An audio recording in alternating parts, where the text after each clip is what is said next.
Well, this has been a while since we've done this. A post-match reaction because we are going to Prague tomorrow, so we're not going to have a chance to film post-match pint. And guess who's back?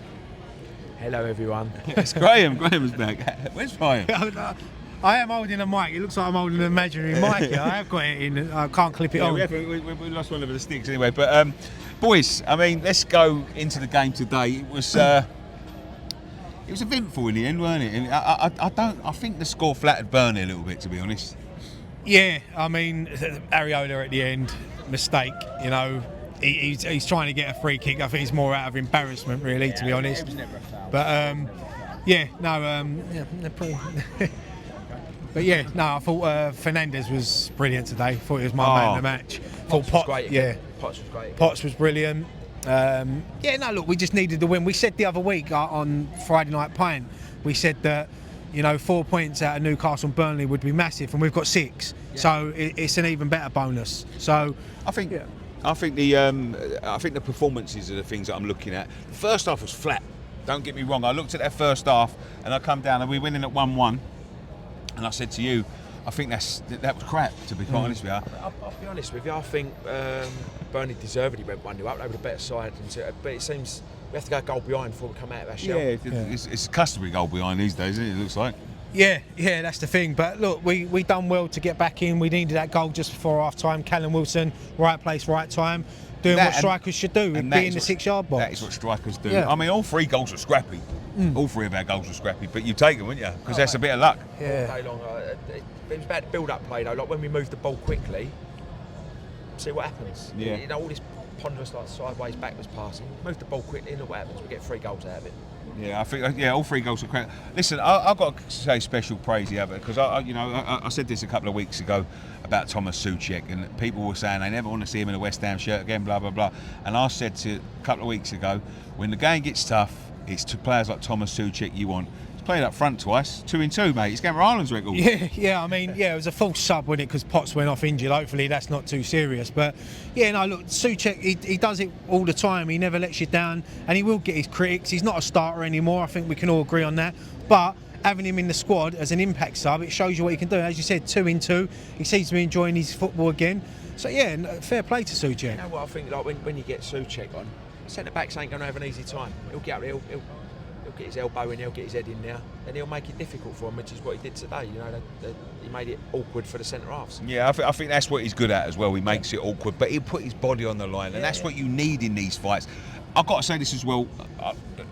I believe you said this, but Fernandes was brilliant. I thought Fernandes was man of the match by far. Yeah. But Potts. Well, let's talk about young Freddie Potts, because I see people already saying about England and all that sort of thing. Forget about England, forget about anything like that. But what he does do and what he has done, he's brought the communication back to the side. You see him, he's pointing, he's telling people where to go, he's talking to the defenders. He's the one that's brought the team back together. Yeah, he's a leader. You can see that. You can see it at a young age, and it shows you how much the team trust him to let him take corners. Silly things like that, And as you said, the way he controls the midfield, he dictates where players should be. And just Fernandes and him complement each other, and that's why he's working at the moment. And I just think to myself, like, look, you can't change the past, but if Nuno would have just done this against Leeds and Brentford, we could have been talking about fifth place. We've been 5th place.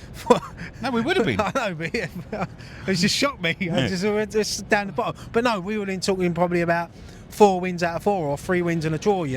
It's the one thing I don't want though is, like you say, after a couple of games and everyone's like, you're already saying like England, just let him learn his trade. Don't overhype him or put too much pressure on him. Just let him grow into. He gets compared a lot to Declan Rice, and you can see why people do. But as I said the other week, he's not Declan Rice. He's Potts. So just let him play his game, and every week, the more the games go on, the more he'll grow into this, in getting used to the, because he's still new to the Premier League. Well, the thing is, the test is going to come when you're playing your Liverpools. We are soon. Yeah, soon. So then you'll find out where he's at. I also got to say this as well, and I slagged him off a couple of weeks ago. Tadibo, he's got to get some pride. He was great today again, and he seems to be sort of like giving his all for West Ham now. He was laughing at us last week, a couple of weeks ago. I've got to say that as well. The defence looks much tidier. Yeah, and that's what happens when you play a settled back 4. Wan-Bissaka's come back into the team. He was frozen out for a little while. He cemented that right back spot again. Yeah. You know, Diouf is getting better. You know, but the two centre backs, Kilman and Tadibo, they're starting to get a little partnership there, and they will make mistakes, and they are not going to win every game and every battle. But you can just see the improvements. You know, I thought we looked a lot more comfortable dealing with crosses and corners today than we have done for all the previous games this season. Because as soon as we conceded a corner or a free kick out wide, you thought, this is a goal. But I thought today we looked quite comfortable dealing with the crosses. I thought we did as well. Listen, boys, it's 2 wins out of 2. We needed them points desperately. But the real tests are going to come now. We're going to go against Bournemouth, who are one of the better sides in the league, probably the best player in the league at the minute, Semenyo. And then we're going to go against Liverpool. We've been a bit dodgy, but that will show us where we are. Yeah, definitely. Look, we know we've got some difficult games, but we'll give ourselves a chance. We can now go into them games after the international break. Honestly, touch wood, hopefully none of our players get injured.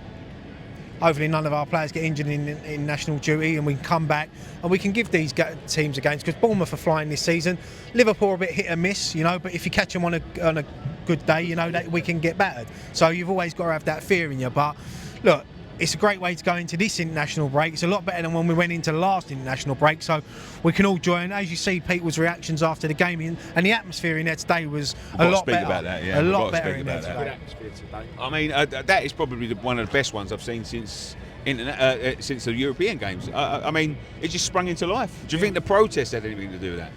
Yeah, I mean, look, it might have been to do with the protest, but I just think it's that we had to get behind the boys today. We know how important them 3 points were, so I think when the fans know we have to get behind them, and we know that. So the difference is we've got behind them before, but the players haven't really give all. They've given us something to get behind. Yeah, these players now in the last 2 games are giving us something to get behind them, and it just shows. And you see the players when the players are on a pit, when especially when we went 3-1 up and the atmosphere was buzzing again. Them players are feeling that, because you see them going to the crowd, come on, raise it up, and they're feeling it. They were snappier in the tackles as well. Yeah. They was pressing, they were closing down.